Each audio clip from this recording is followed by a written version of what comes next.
So do you feel like it matters the type of equipment you have for shooting content, whether it's just a phone, if you got a camera, if you got a DJI? Like, what would you say for someone coming into the content game? What would you advise them shooting content? So I would just start with your phone. Yeah, if you got a phone, just start shooting with your phone. Cameras on phones are great these days.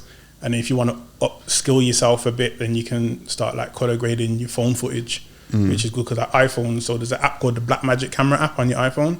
Okay. And it allows you to adjust your settings like you would on a camera. Oh, sick. And I didn't even know that. Yeah, so you can film in that, and then that will give you like better quality footage from the camera. And then you can shoot in a format called log, which is like, I'm not sure if you've ever seen like footage and it's like grey kind of, and the colours, that's so it retains all the information, or as much of the information as possible, so you can grade it to how you want. Okay. So then you can, say you move on from that, you can shoot on your phone, on your iPhone in log, then grade it and make it look much better.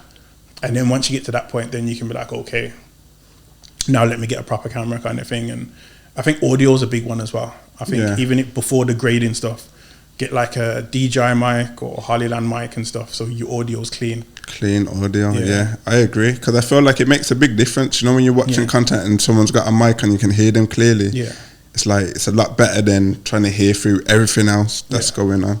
I had to rejig my DJI. I've got the little ones that you can clip on. Yeah. And it sounded really quiet. Oh, okay, yeah. So that's probably the level on the thing you need to turn up. Yeah, with the transmitter as well. Yeah. I'll just turn them on up, bro.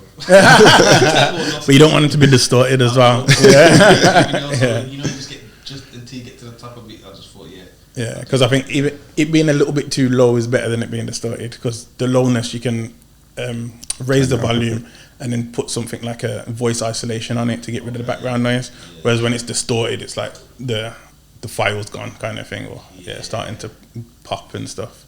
Yeah, man. They keep bringing out new ones though, and it's making me think like, is my one not as good? Nah, to be fair, a lot of them are good these days. That's what I prefer Hollyland because they're cheaper than the DJIs. What do they look like? They're just little boxes again with clips and stuff. I've seen a few, and I want to know what. Yeah, so all the Hollyland have got some of the circle ones as well, but I've got basically one that can clip on. So I like those. Got to do interviews and documentaries and stuff. Like, it's literally like a small footprint. You don't have to have like a massive thing on you there.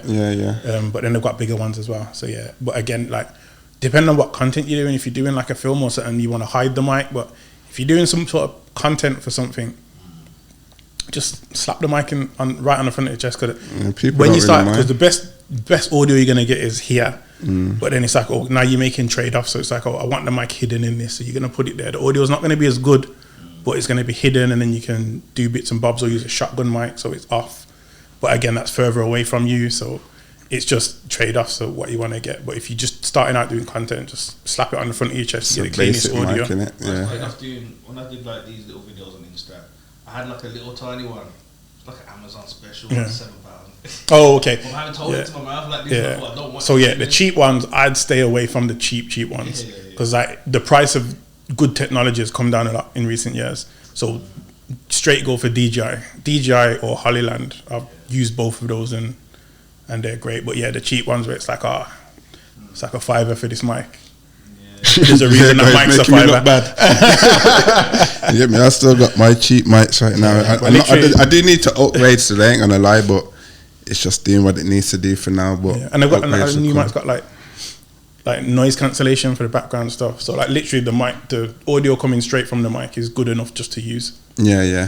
Now there's loads now, like you said, like a lot of these kind of technologies in price have dropped down. So and it's the same with cameras. Like, I'm a Sony guy, I got a lot of Sony cameras, but like it's going to be hard to find a bad camera these days. You buy a phone, good camera, the smaller Sony's, Canons, they do good video. So it's more about the lighting and your color grading and the actual content you're doing.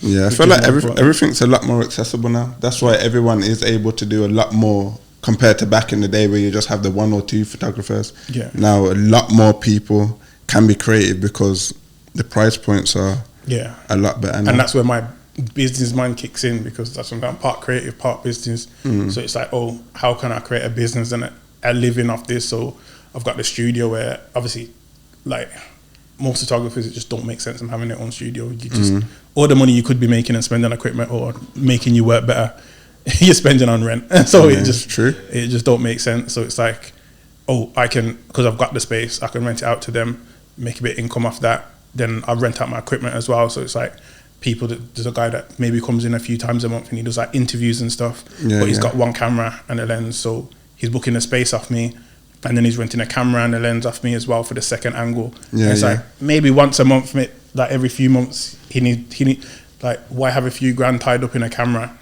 when you can just rent it for hire out that a space. when you need It's it, because true. all this other work you don't need two cameras. So it makes sense, like, let me use this money to do something else and just rent that camera.